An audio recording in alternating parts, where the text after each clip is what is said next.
Anyway, guys, let's have a look now at that 3.9 Post Mortem. And in 3.9 Post Mortem here in this article, CIG is basically informing us about what they learned from the previous patch and what is going on in the future for some of the key features that were introduced in the previous patch. Of course, one of the main features of Star Citizen Alpha 3.9 were prisons here. And here they're saying that that actually in 3.9 it was actually a major milestone for them because they introduced two major ground locations, which was not only the prisons but New Babbage at the same time, and it was the very first time that they were introducing two major ground locations at the same time in one of the patches here. So what they're explaining to us here I thought that one of the most interesting things that they're telling us here is this one here, and I'm going to read it for you guys. We're going to read that together. Departing from prison will eventually be more tightly integrated into the game so that after serving your time, you'll be ferried by ship to a landing zone to be released rather than relying, as we do now, upon a fade down and teleport. There's also a lot of work to do on the AI side so that guards and inmates better contribute to making the area look and feel like a prison facility. Guys, I don't know when this is going to be happening. Probably not in 3.10 because I haven't seen any footage of that happening in the EvoCaddy leaks, but who knows, maybe 3.11. Probably I would say that they may want to release that before CitizenCon because they did show us that during CitizenCon, guys. I don't know if you guys remember last year's CitizenCon where people were getting into a shuttle. I think it was a Valkyrie at New Babbage, and that Valkyrie was taking the player to a data center a little bit further away from town. This is exactly the kind of technology, the kind of AI that we're talking about here. It's going to be the same. Now, right now, when you finish your time in prison, you get this little voice that says, "Attention, attention! One of your fellow inmates has is going to be released." And basically, you enter the elevator, and then that's it. You get teleported to Everest Arbor. With what we are seeing here in this paragraph, you will have to board into a ship. That ship will take off, will leave Aberdeen atmosphere, go into Quantum Drive, and travel to Hurston all the way to I would guess Everest Arbor, because it would be probably easier to implement than entering atmosphere and going back all the way to Lorville. So it's probably going to be Everest Arbor, I suppose, and well, sure, it's going to be a little bit time consuming.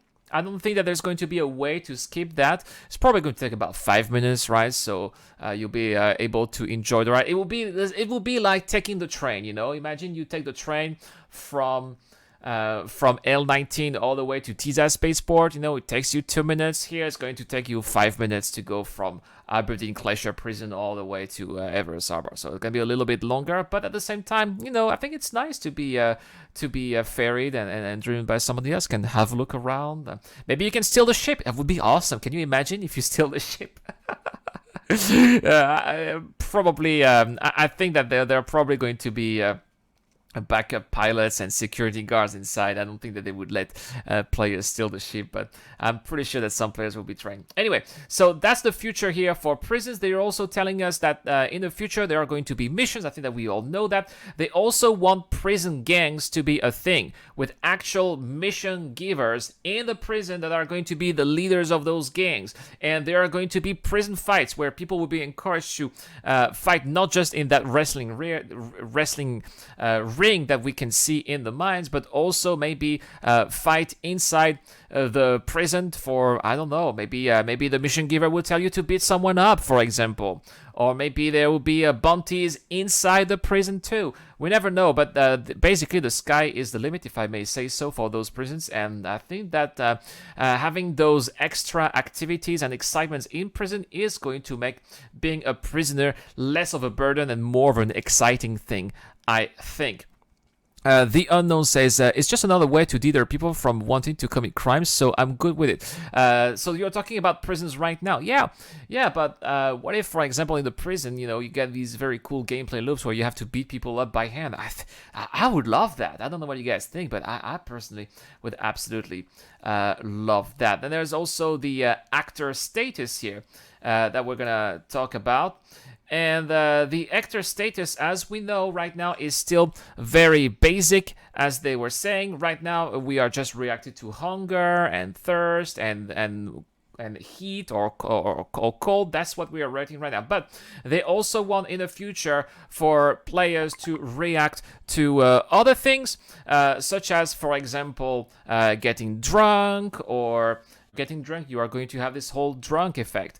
Or let's say you are taking some Widow. It's going to be very interesting to see the difference between Slam, Widow, Neon, all of these illegal chemicals that are available in the verse. These chemicals are going to also have maybe some buffs, but also some debuffs at the same time.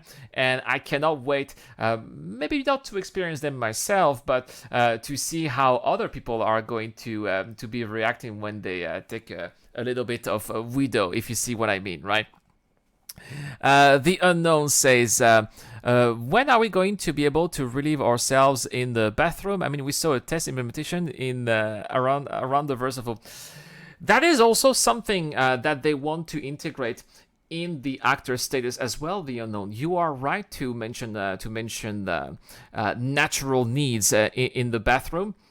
And there's no word as of when this is going to be needed, but Chris Roberts and also his team have regularly said that if you don't go eventually to the bathroom once in a while, people may react to the smell that you may have. You may be a little bit smelly, and you may lose some reputation from NPCs. So this is something.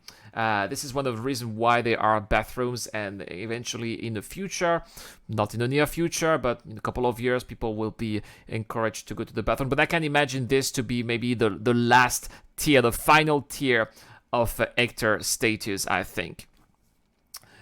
All right, then the friends service, very good. I don't know what you guys think about the unified friend service. It is very practical, and they are using it right now to do the trade app, which will allow players to trade and to trade items. Not in 3.10. In 3.10, it's just gonna be money, but in future iterations of Star Citizen, you're gonna be even able to trade items. Let's say you are in a game, someone is not in the game, but they can go to Spectrum and do it from Spectrum to game. It's going to be absolutely insane, but that is a great piece of technology here that was implemented in 3.9 that is going to be very useful for the future.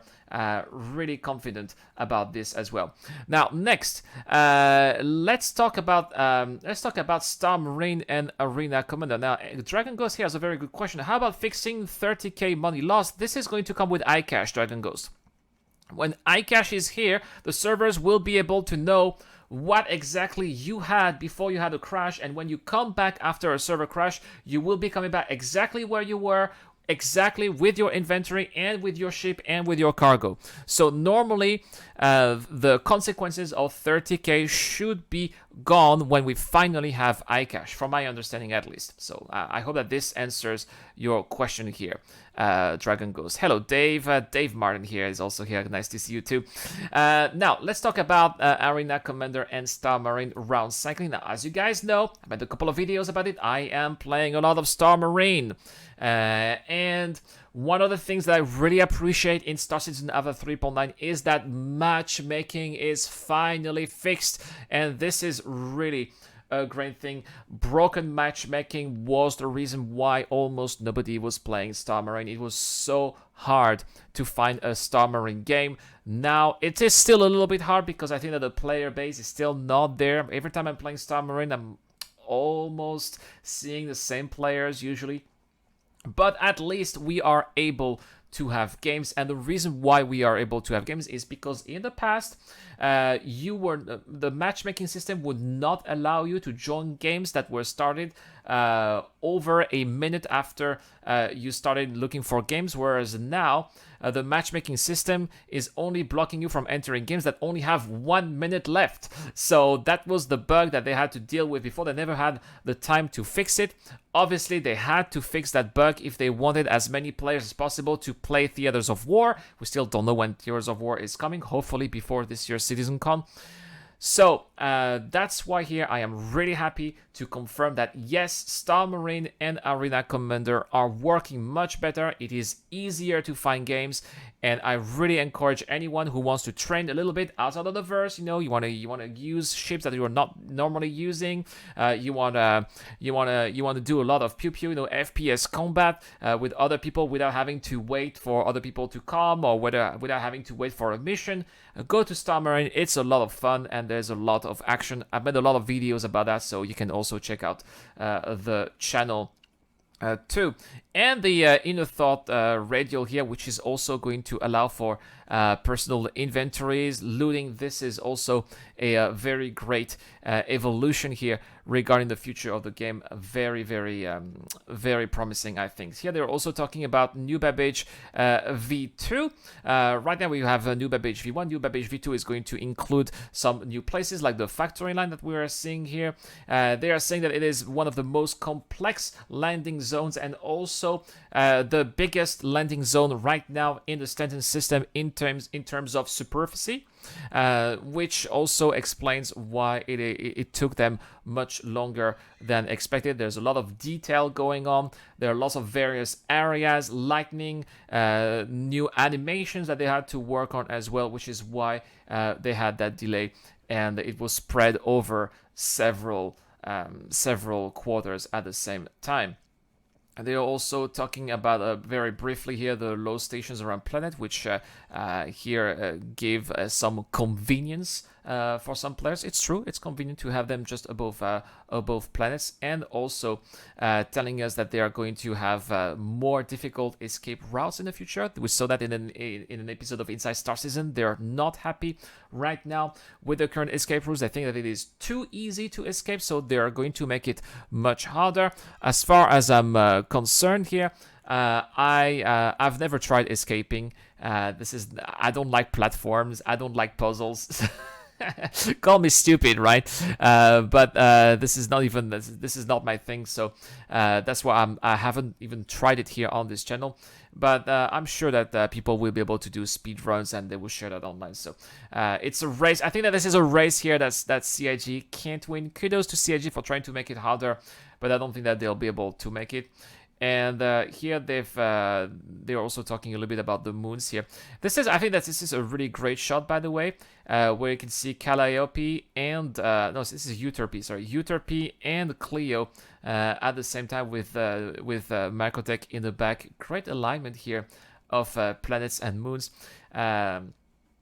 I think that they did a fantastic jobs here with the moons of Microtech as well. Now, please, guys, tell me what you guys think about those moons. Really excited about them.